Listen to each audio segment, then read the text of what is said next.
There's something different about people who collected dimes for March of Dimes as children.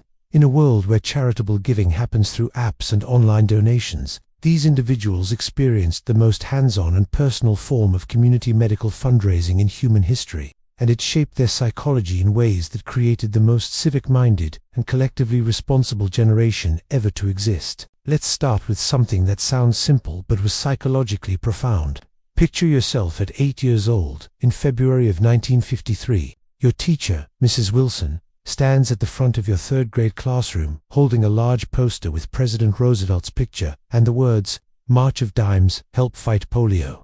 She explains that every dime you bring to school will help scientists find a cure for the disease that has been terrorizing children and families for generations. But this wasn't just about raising money. This was your introduction to the concept that ordinary children could participate in solving extraordinary problems, that your small contribution, when combined with millions of other small contributions, could fund the research that might save lives. You were learning that individual action serves collective good, and that even children have the power to make a difference in the world. Think about what happened to your developing brain during those March of Dimes campaigns. Every dime you contributed was a lesson in civic responsibility, medical research funding, and the relationship between personal sacrifice and community benefit. You were learning that fighting disease isn't just something doctors and scientists do in laboratories. It's something entire communities do together, including children. Your mother would give you a dime from the grocery money, explaining that this small amount could help other children who might get polio.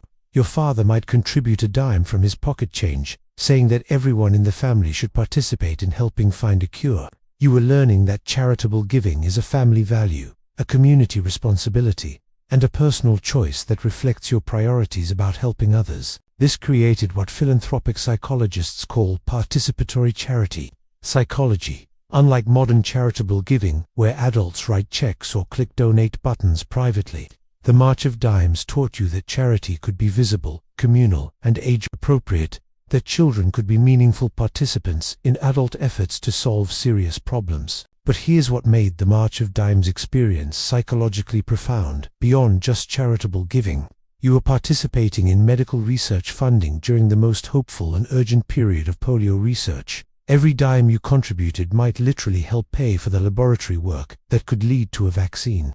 You weren't just giving money to help victims of a disease. You were investing in the scientific process that might eliminate the disease entirely. The Classroom March of Dimes collection became a lesson in collective action and shared goals. Your teacher would track the class's progress on a chart, showing how many dimes had been collected and how much more was needed to reach your goal. You could see your individual contribution adding up with everyone else's to create something larger than any family could achieve alone. This developed what social psychologists call collective efficacy beliefs. You learned that when people work together toward common goals, they can accomplish things that seem impossible for individuals. That your personal effort becomes more powerful when it's combined with other people's efforts. That solving big problems requires many people making small sacrifices, rather than a few people making big sacrifices. Now imagine the school assembly where your principal announces the total amount collected by all the classes combined. Hundreds of dollars raised by children bringing dimes from their families' grocery money, allowance savings, and pocket change. You're part of something that extends far beyond your classroom, your school, even your town. Children across the entire country are doing the same thing you're doing. You learned that you were part of a national movement, a collective effort involving millions of families who shared your hope. That polio could be defeated through research and community cooperation. This wasn't just local charity. This was participating in American society's largest coordinated effort to fund medical research and eliminate a childhood disease. This created what civic psychologists call national community consciousness. You understood that your local actions connected you to people in other states who were working toward the same goal. That citizenship meant participating in efforts that served the common good, even when the benefits might go to people you'd never meet. The March of Dimes campaigns also taught you about the relationship between scientific research and community funding in ways that shaped your lifelong understanding of how medical progress happens. The money you and your classmates collected wouldn't buy medicine for sick children directly. It would pay for laboratory equipment, research salaries, and experimental work that might or might not lead to useful discoveries. You were learning to invest in processes rather than just outcomes, to support scientific work even when you couldn't predict exactly what results that work would produce, to trust that collective funding of intelligent research was more likely to solve problems than hoping for spontaneous solutions or waiting for someone else to take responsibility. This developed what research psychologists call process investment psychology. You learned that the best way to solve difficult problems is often to fund the people and systems most likely to find solutions, rather than trying to solve the problems directly through individual efforts. But the psychological impact went deeper than just understanding research funding. Participating in March of Dimes campaigns taught you about hope, patience, and delayed gratification in ways that shaped your entire approach to long-term challenges. You were contributing money to efforts that might take years to produce results, if they produced results at all. The March of Dimes required faith that your small sacrifice today might benefit children in the future, possibly children not yet born.